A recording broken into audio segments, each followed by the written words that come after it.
Hello, welcome to 123windelfrei.de, your German attachment parenting blog from Berlin. I'm Nicola Schmidt, and in spring 2009 I've been to the United States and I had so many questions, and I asked them to the experts, the scientists and those people who claim to know, and I want to share their answers with you.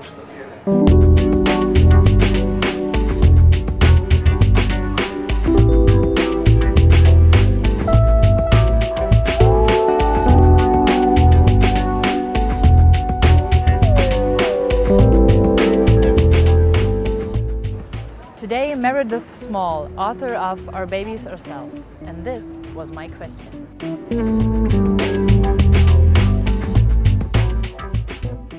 They should be met, for the health and safety of the baby, first of all, nutritional needs and elimination, cleaning up a baby, hygiene sorts of things. For disease, clean water, clean milk, whatever, clean food. But the other needs are psychological and emotional. And those are harder to pin down and much easier to not meet. It's much easier, it's easy to meet the nutritional needs of a baby, as long as you have the resources. The baby's crying, you feed it. But what's harder for people is to understand that the psychological and emotional needs are also evolutionary, biological, and they should be met too. And if they're not, there are going to be consequences, and the consequences are crying. What we don't know is what are the consequences in the long term. What kind of young children do they turn out to be? What kind of adults do they turn out to be? Because to follow a group of babies from there to adulthood is quite different, quite hard to do. In the past, anthropologists have only been interested in childhood for what it will, how it will influence how someone turns out as an adult.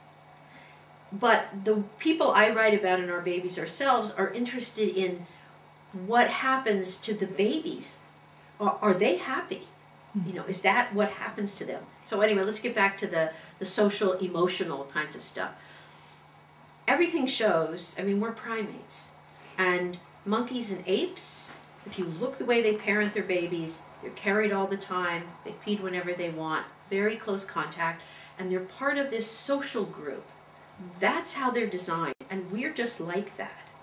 And so what babies want socially is they want the physical contact. It's not just a physiological bond, it is emotional and psychological. We know from Harry Harlow's work that if you break that bond and you don't give a baby a rhesus monkey baby, an attentive mother, if you just feed it, but it's just a wire mother, these kids grow up crazy. These monkeys grow up crazy. They can't mother, they can't do anything. And if you give them peers to play with, physical contact with other monkeys, animals of their own kind, it's buffered. And so we know from that research from the 1960s that attachment, physical attachment, has a psychological cascade to it. And therefore, the physical part, the touching, the holding, the carrying, the sleeping with, that's integral to their psychological development. And if you remove that, you get, is it a surprise that we have people in Western culture who have commitment problems? They've been brought up in a system where it was important to be detached from other people.